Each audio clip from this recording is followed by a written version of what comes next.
इन्फोसिस का जो है टेंडर बायबैक ऑलरेडी जो है डेट्स अनाउंस हो चुकी हैं। 20 नवंबर से लेके 26 नवंबर तक इस बायबैक में आप पार्टिसिपेट कर पाएंगे। 18,000 करोड़ का ये बायबैक है।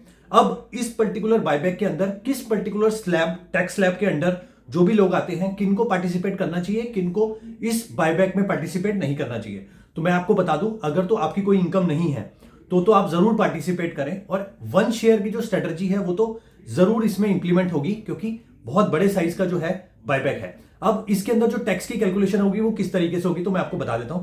जितना भी देखिए, अगर आपके पास 1 शेयर है या 10 शेयर है, जितने भी शेयर है उसमें जो है 1 शेयर के हिसाब से 1800 रुपए जो है आपके अकाउंट में आ जाएंगे जब आपका बायबैक का जो शेयर होगा वो एक्सेप्ट हो जाएगा।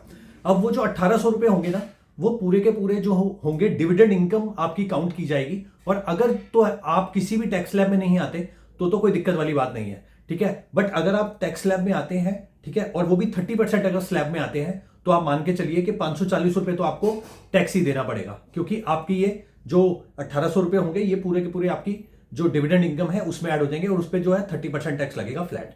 उस पर ऐसा नहीं होगा कि वो 20% लगेगा या 10% लगेगा, ठीक है। तो इसके चलते जो है आपको ये कंसीडर करना है कि पहले ये देखना है कि आपका जो टैक्स स्लैब है वो टैक्स स्लैब के अंडर जो है, अगर आप आ रहे हैं हायर टैक्स स्लैब के अंडर, तो आप इसमें पार्टिसिपेट बिल्कुल भी मत करिए।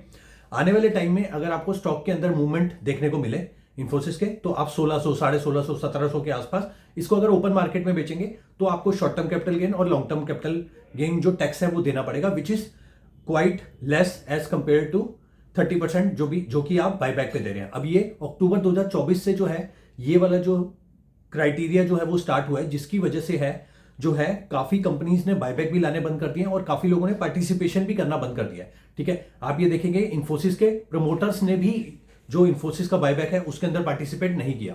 तो बहुत सारी वजहें हैं, ठीक है। तो मैं आपको यही एडवाइस करूंगा कि आप जो है इसके अंदर तभी पार्टिसिपेट करिए जब आपकी जो कोई भी इनकम नहीं है, तो आपके लिए ये बिल्कुल परफेक्ट है। अदरवाइज जो है ये पूरी की पूरी जो इनकम है वो आपके जो 30% स्लैब है उसके अंदर ऐड होके आपको 30% टैक्स इसके ऊपर पे करना पड़ेगा। और जितने भी प्राइस का आपने ये बाय किया है, ठीक है, सपोज आपने 1500 रुपए का बाय किया, तो 1500 रुपए आपका अगर तो 1 साल से पहले बाय किया है तो आप लॉन्ग टर्म कैपिटल लॉस उसमें कन्वर्ट होगा। और अगर 1 साल से कम में आपने वो किया है तो short term capital gain, capital loss जो है वो आपको बिल्कुल इक्वलाइज करना पड़ेगा, जिसमें बी फैक्टर में आपने इंप्लीमेंट किया है। तो इस तरीके से आप देखिए कि आपका कौन सा स्लैब है जिसके अंदर आप आते हैं, उसी हिसाब से जो है इसमें पार्टिसिपेशन करिए। अदरवाइज आप बायबैक में अप्लाई ना करके, बायबैक में पार्टिसिपेट ना करके आप ओपन मार्केट में इसको सेल करिए।